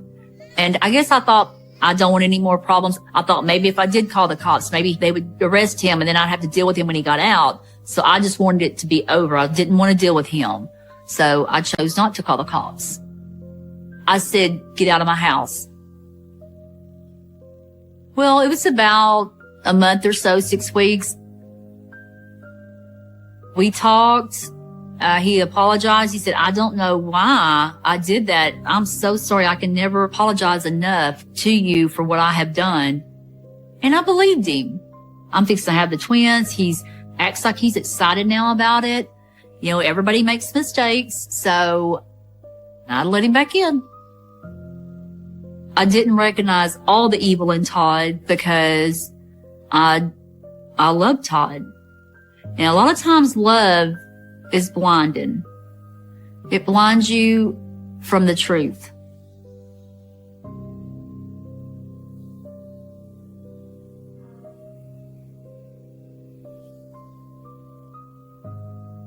The twins were 2 months old. I thought Todd was having an affair because he was disappearing a lot. He was saying he was at work at times when I would find out that he wasn't. And that's what started the fight that night. Are you calling me a liar? Is that what you're saying? Of course not. You know that's not what I meant. He started cussing me and yelling, started pushing me around. And then Todd started hitting on me. I don't owe you an explanation. Stop, don't! And he held me down and Todd beat me until I seen stars. When a woman has a baby, you can start hemorrhaging. And I started bleeding real bad. Todd put me in that bathtub. I tried to tell Todd, you know, you've got to call my mom or take me to the hospital because I could die. I said, I have got to go to the hospital. No. Nope. Refused to let me go. I stayed in that tub all night. I honestly just thought I was going to die. I thought that was it.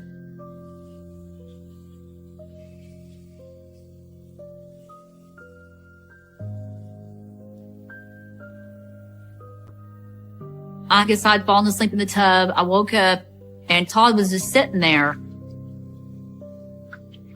I don't know how long they had been sitting there watching me. I can still today see his face. He said, did you learn your lesson? I said, about what? And he said, about talking back to me. You don't talk back to me. I told you every time you talk back to me, this is what's going to happen to you. You've got to learn, Stacey. You've got to learn to act right.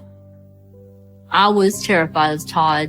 And I knew that if I ever was to call the cops at that time, that I would be punished by him. And he would tell me, you'll never leave me. I'll never let you leave. This is a photograph of the twins. This is actually the very first picture I ever took with the girls. I was so scared because they were so little. But I would ask Amber, you know, which one's Cameron, which one's Carmen, and she could pick them out. She was a good big sister to them. You see how young I am in it? When the twins were born, I was 20 years old.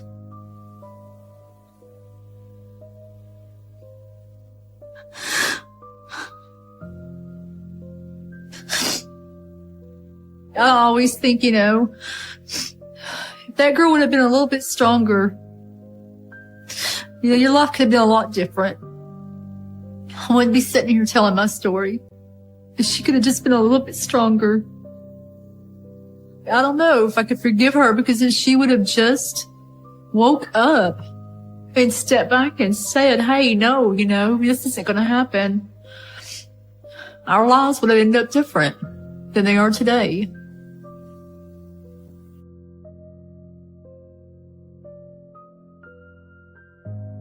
After we got married, he said that, I think that I'm going to go ahead and let you work, and I'm going to stay home and watch the kids. And I was working, paying the bills. I noticed that I did everything on my own. I'd go to work thinking, why do I have him there? I can do this for my girls and me. I don't need him. You're home late? Yeah, I had a long day at work. And so I started standing up more for myself. Even if it was to cause a fight, I'd still stand up. Or maybe you got a boyfriend I don't know about. Excuse me?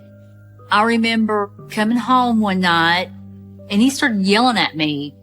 Just shut up. And when I turned around, he just popped me in my mouth. And I looked at him and I said, Todd, you can hit me all you want. Come the first of the year after Christmas, I am going to divorce you. I don't need you. We're over. I'm done with all your evilness. I'm moving on and taking my girls with me. I was expecting him to start arguing or backhand me, but he didn't. He didn't say a word. He just looked at me, never said a word. He just never said a word.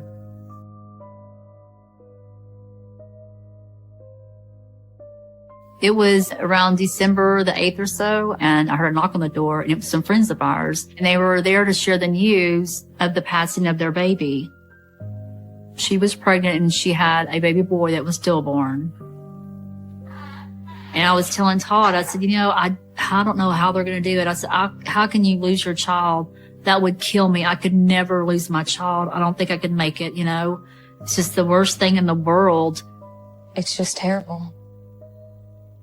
And Todd was just like, yeah, I know. Because I know you love the girls more than anybody that walks this earth. You really do love your girls more than anything. Even me. I think that planted that idea in his head. Here I'm talking about divorcing him. And so I think when I told Todd how I would feel if I lost my girls, I think maybe he remembered that. I think if I would have never said that, I don't know, maybe things would have been different.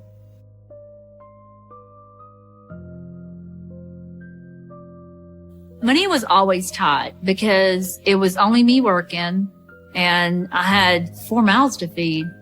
It was December and I was at the house and Todd come in one day with 2 of his friends and they were bringing this icebox in the house. And I said, Todd, we already have an icebox. He goes, well, I'm going to fix it. I said, what do you mean fix it? It doesn't work? He says, no, it doesn't work, but I'm going to fix it. Todd took the icebox and pushed it right to the back door so you couldn't get out. I told him, I said, can we at least move it over? But he refused to. So it just sat there. Looking back now to where the icebox was, if anyone was to try to get in that back door, they couldn't. If anyone was trying to get out of the house, they could not.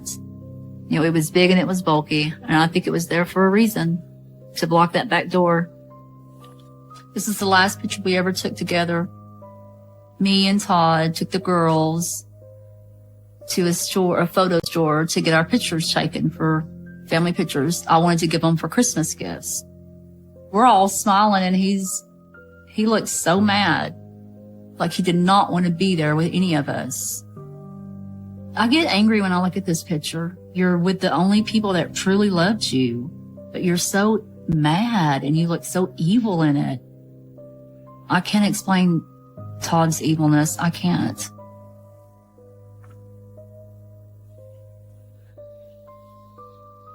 On December 22nd at 91, I went back to pick up the family pictures with Todd. And then I went to get Amber a Christmas dress. And he said, hey, I want to go. Let's go. What are you doing? I said, I'm looking for a Christmas dress for Amber.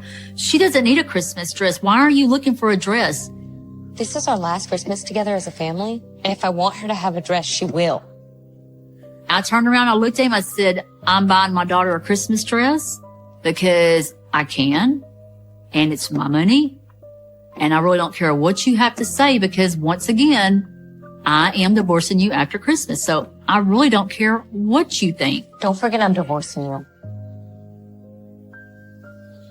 He looked at me. It was like a moment of, I just hate for what you just said to me. I was expecting him to argue with me or to fight me or maybe backhand me, but he didn't say anything. He didn't say a word. And so he got mad and went back to the car. I think he's seen a person that was becoming something that he didn't like. A person that was standing up to him and saying, hey, I'm done. Enough's enough. I think that was the trigger. I've got to put her back in her place. I've got to take from her to make her that weak woman again because she's getting too strong.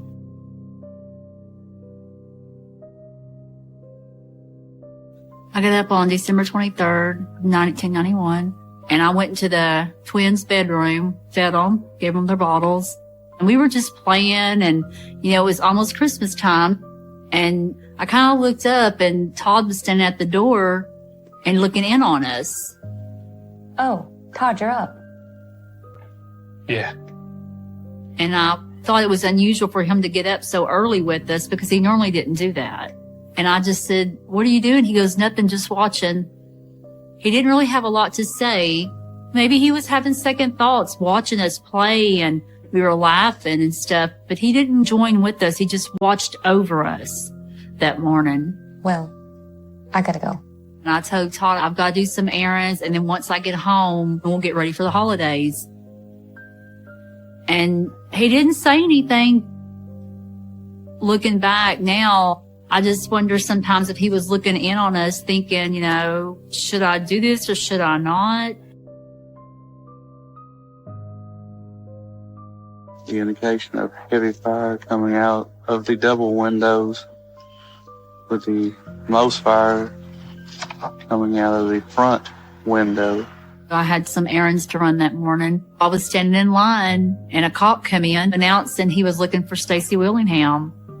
And I was like, well, that's me. Christmas tree that was in the corner in the living room. There's the remains of plastic toys. So then I start panicking and I'm asking him, well, did something happen? Is something wrong? Did something happen to the girls or one of the girls? He goes, ma'am, I don't know. All I know is to take you to the hospital. This is the kitchen area. The refrigerator had been placed back against the back door where it was on the arrival of the fire department. They put me in this little room, and the doctor come in and talked to me, and he says, Amber didn't make it. And I was like, well, what do you mean Amber didn't make it? What are you talking about? Where is she at? This is the bed where the 2-year-old was found in the middle of the bed. I start yelling in the ER, where is my daughter? I start going to open doors. Heavy charring underneath, indicating that fire was underneath the bed. So I run in there to her. And so I was holding her and I asked them, where are my twins at? Where are the girls at? The other side of the entrance was one of the cribs, one of the 1-year-olds. Someone said that they were at a funeral home. And I was like, a funeral home? Why are they at a funeral home? And she says, ma'am, your twins didn't make it either. This is the east side of the house. This is the room where the babies were found. And I was just in shock. I just didn't understand. I kept just holding her and rocking her. I just begged, please wake up, Amber. I remember just begging that, just wanting her to wake up. And for it not to be real, How are my kids dead? It's like, how are my girls gone? How is this happening?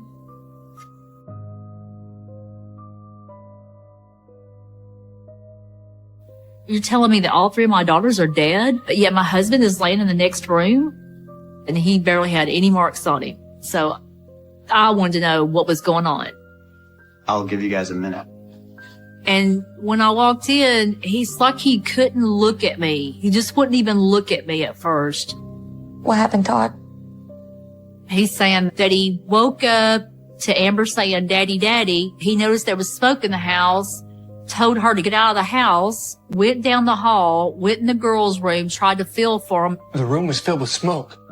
He had found a teddy bear and thought he found one of the twins and got out and realized it wasn't one of the twins. It was a teddy bear. He said he got out of the house. So you went back? And I'm like, but why didn't you go back in to get the girls? And he says, well, I tried, but the fire was too much and I couldn't get back in.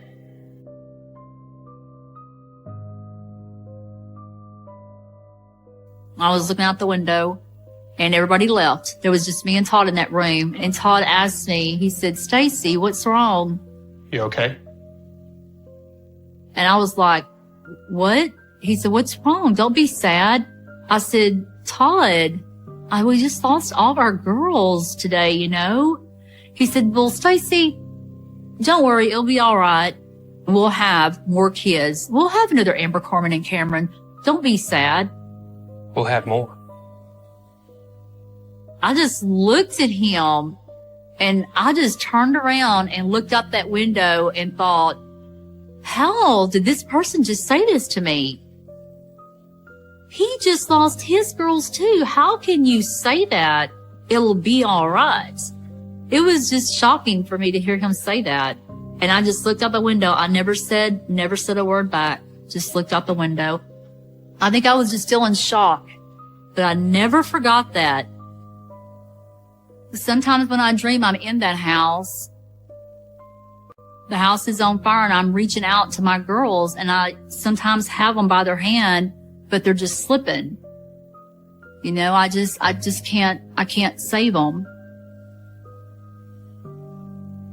This picture here is where the girls were, the twins. One was at the door going into the room and the other one was right there next to her. So if you were to go in that room and get down and just go like that to feel, you would have gotten the twins. I mean, my girls were just like right there. But at that time, I wasn't really told exactly what the evidence was with Todd. I just didn't know until years later. I did get the case file. And that's why I think at first Todd's plan did work to keep me. Before the fire, I was going to divorce Todd. After the fire, I didn't even think about the divorce anymore. I was still in shock. And I was hanging on to the only thing I had left, and that was Todd.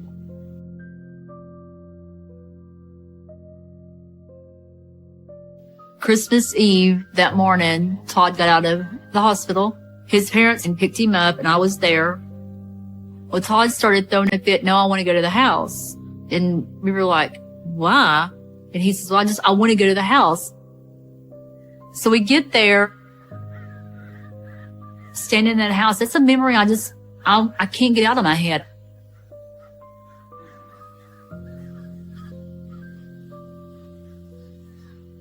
I can get that smell.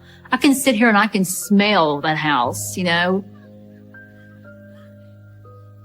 They walk in the house and Todd grabs this cologne and he's dousing it back and forth. And I look and I'm like, "What are you doing, Todd?" He said, "I'm pouring this cologne out because the twins like the smell of it. And I want the house to smell like my cologne because they like that." I just said, "No, they don't. The twins can't even walk. You know, they surely don't have a favorite cologne."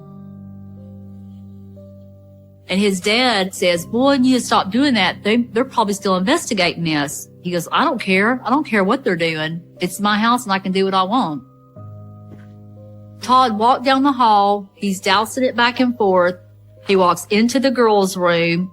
He starts dousing it in the girls' room. But I didn't think anything about it.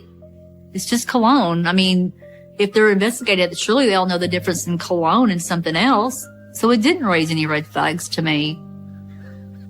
This is a picture of the diagram of our house. It's an evidence picture. This was the pattern that where Todd has supposedly poured kerosene on the floor. When I seen this picture, and I thought, wait a second, I've seen this before. This picture brought me back to that day.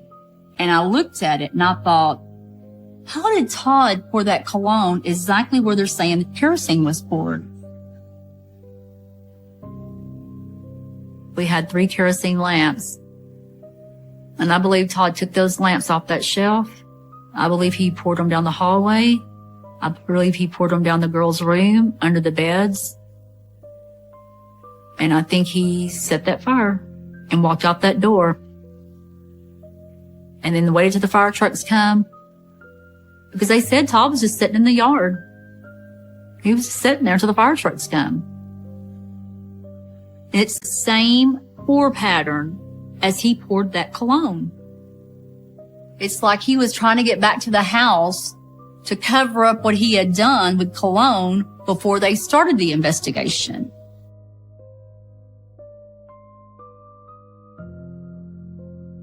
On January the 8th of 92, Todd was arrested. And we were going over to my parents' house, which was across town. The cops turned their lights on and they start yelling, saying, put your hands up. And Todd turned around and looked at me and he said, Stacy, they're going to lie to you. Whatever you hear after I get arrested, you don't believe it. You only listen to me and you believe what I tell you. Only believe what I say, because they're going to try to make you believe a lot of stuff that's not true. I'm like, what are you talking about, Todd? Todd Willingham, exit the car with your hands up. And he said, just remember, only listen to me. They come over, they arrest Todd. So I says, why are you arresting my husband? What are you doing to him? And they said, Stacy, we're arresting him for murder of your 3 daughters. And I'm like, what? How can you be doing that? You know, Todd didn't do this. They just said, well, yes, he did. I started crying. You lose all 3 of your daughters at one time in a fire. And now 2 weeks later, you're supposed to believe that the man you had those babies with killed them. How are you to believe that? I can't even believe my daughters are dead, but now you want me to believe that my husband did it? How do you even process that? Todd wouldn't have hurt the girls. He wouldn't do this. That's just all I kept saying. And they took him off and they just left me there.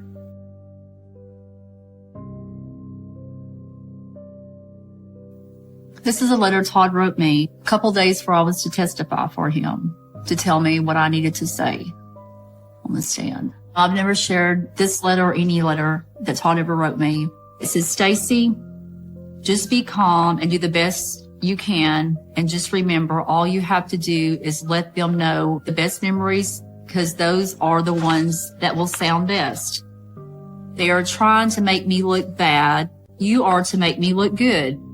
And don't be afraid to cry. So he was telling me what to say to make him look good. I did testify on Todd's behalf. I did lie on stand for Todd. I did it for Todd because that's what he asked. When I was asked if me and Todd had a fight before the fire, I said that we didn't fight, and we did. I said that Todd didn't beat me. He told me to not tell him that he had beat me with a telephone because that would make him look bad. And I told him he'd have never hurt the kids. And I've said that several times because I still just couldn't believe a parent would kill their children. I didn't want to lie, but I just felt like I didn't have a choice with him. Even though Todd was locked up, I was just scared of Todd.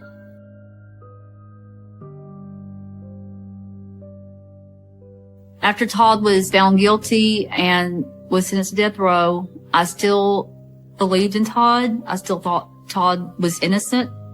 I just couldn't believe that a parent would do that. So I believed him. And they brought Todd out. Wait a minute. And he's telling me, Stacy, don't you ever forget me. And he keeps yelling it, don't you ever forget me. Remember me, Stacy, all right? Todd. I didn't do it. Don't let them take me away from you.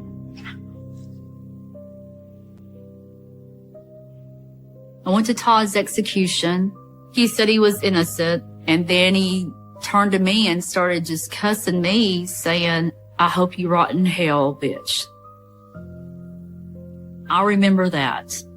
And I remember him taking his arm and pushing it to give me a middle finger. But not one time did Todd ever say, I love my daughters. I never killed my daughters. He never mentions his daughters' names. I think that's what an innocent person would be yelling out. The next thing I know, they were touching me and telling me it was time to go. I thought that was it. Finally, it's over. Finally, I can move on. But how wrong I was. I was so wrong.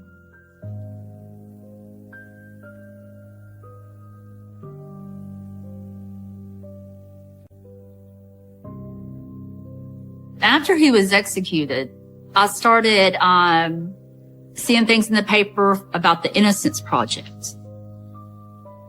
They think Todd's innocent. Texas executed an innocent man. I was told about the New Yorker article from my lawyer. When the New Yorker was published, they put in the article that it was bad science. And there's even another report from a fire expert saying that some of the stuff that they did use to prove his guilt was outdated. And the fire was either caused by a gas space heater or an electrical fire. But the gas was checked. In the west wall, there was a space heater. It was connected by a metal pipe to the gas outlet. Again, there is no fire damage from the heater, eliminating it as a possible cause of the fire. The gas was turned off. There was no gas going to that house. And also the electrical was checked, and there was no electrical fire. An electrical outlet on the east wall, wiring still intact, no evidence of shorts. There was no gas on our house, and the electrical wire was checked. So it is arson, but still they were yelling it from the rooftops. Cameron Todd Willingham was innocent. I felt like they were using him as a poster child to stop the death penalty in Texas. But find someone else, because this man was not innocent. He was guilty.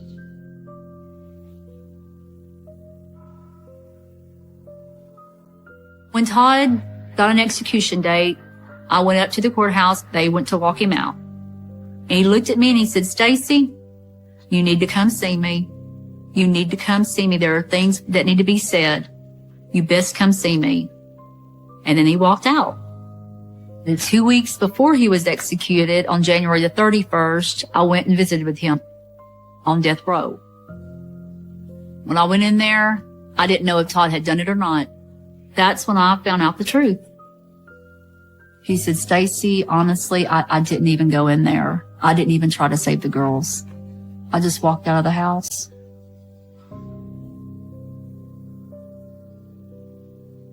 He said, do you remember the last time we fought before the fire? Do you remember what you said to me? I said, yes.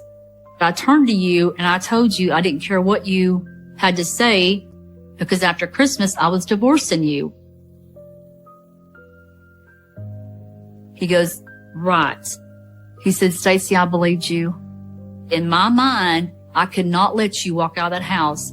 You were not leaving me, and I didn't care what it took. You were not going to leave me. You were not divorcing me. And the only thing I could think of is if you didn't have Amber, Carmen, or Cameron, you couldn't leave me and go have kids with someone else. You could only have an Amber, Carmen, and Cameron with me. And when he said that, it's like that night at the hospital come into my mind. I'm like, he told me that the day of the fire. He told me, don't worry, because we'll have another Amber, Carmen, and Cameron. He said, I took what I knew would hurt you to make you stay with me. I'm so stupid for what I've done. After Todd had told me what he had done, he wanted me to write a letter and tell them that I would rather Todd spend life in prison than to be executed. I don't want to die. He said, Stacy, nobody wants to die. I said, Todd, you're right. No one wants to die. And I can guarantee you on December 23rd, my 3 daughters did not want to die in that house. Todd didn't just take my world. Todd took my future. This man just didn't take 3 girls from me. He took everything from me. He took my girls. He took my grandkids away. He took my life and what future I might have had away from me. And I just got up and I walked out. That was the last time I ever spoke to him.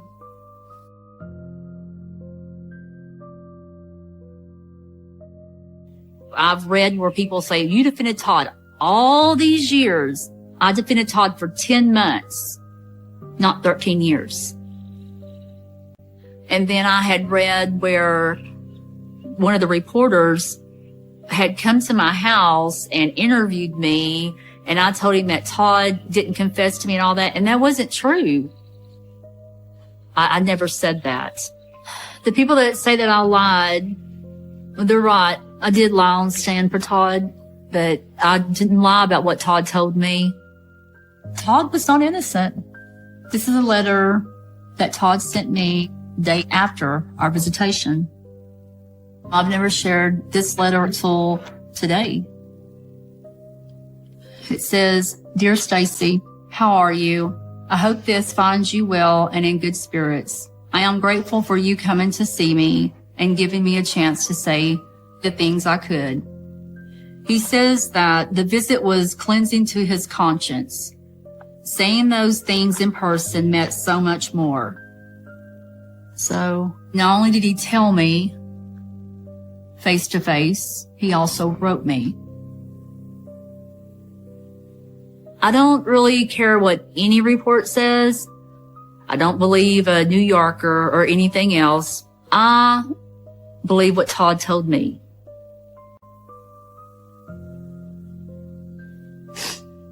I hope telling the truth will make people realize, that Todd did murder my daughters. And it's not about the death penalty. It's not about that. Todd is guilty, and he's guilty of killing 3 little girls that everybody seems to have forgotten. No one will ever heal from losing a child. Never, ever. But in my case, you have to move on. You have to live. Either you're going to